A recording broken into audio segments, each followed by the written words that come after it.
Hi guys, and welcome to the channel. The FNCS week 3 has just concluded, and once again this gives us a chance to look at the average mouse sensitivity, most often ones used. And for week 3 FNCS finals, we'll be taking information from the top 10 of the 4 main regions: EU, NA East, NA West and OCE. Once again we had to exclude some people from the top 10 of each of the regions just because they play a controller on PC. Right, so let's jump right into it. So the average eDPI used by the pros on the top 10 of each of the regions for week 3 was 54. So what does this mean? Well, your eDPI is your in-game sensitivity multiplied by your mouse's DPI that you'll find in your mouse settings. This will give you an overall value that represents just how fast or slow that your mouse moves when you move it and how far it moves relative to the movement you put into it. So if you are wondering just how much 54 eDPI is, well, here is some comparisons on the screen that shows just what the 53.5 eDPI would look like using each of the DPI ranges. So you'll see 400 DPI equates to 13%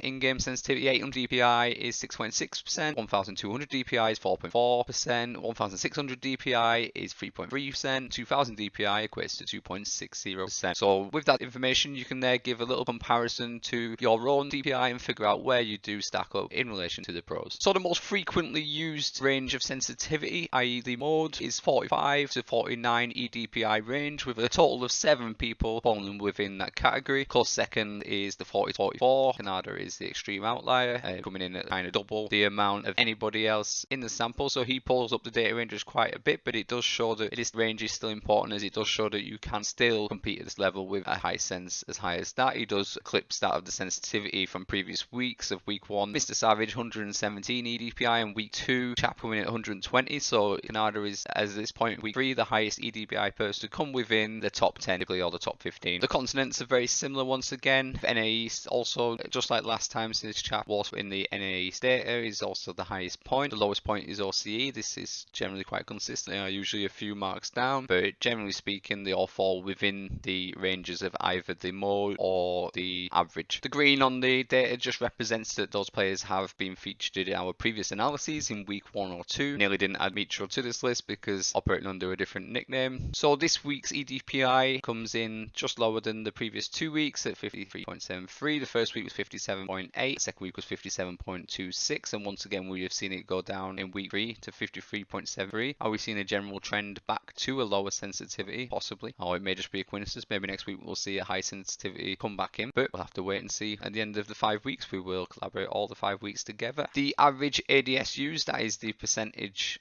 of their main sensitivity used whilst aiming down sights, was 0.55. This is very similar to last week's results, and it's quite consistent now. The X and Y sensitivity is also very consistent with last week's message, in that only 3 of the players, I think Mega, Mitro and Letwhite, have a difference in their X sense and their Y sense. This may show that it is a better idea to keep them 1-to-1 ratio, so the exact same value, just to have a higher consistency. However, it's worth noting anecdotally that Mitro has a very good aim and is actually renowned for his high damage shotgun hits, as people say, so that has to be taken into account.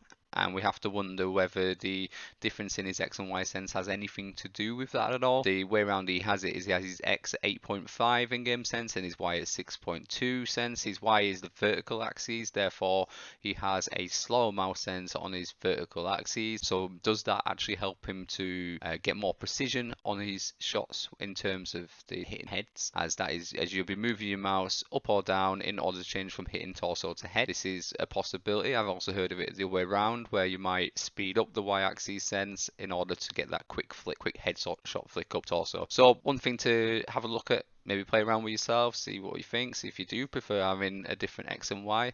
But the data so far suggests that the vast majority of pros do not have a different X and Y sense. Here is a quick graph plotting which plots their average eliminations against their eDPI, see if there's any correlation, see if either low or high eDPI players hit more elims than the other. And as you can see, there is probably no correlation at all between this, as you see people from high eDPI there at the upper end ranges of the elims, but also at the lower end ranges of the elims in the middle, so there's this kind of quite equally spread. And so if you do find this information useful, please like, share and subscribe. This will help the channel and allow us to do even better analyses in the future.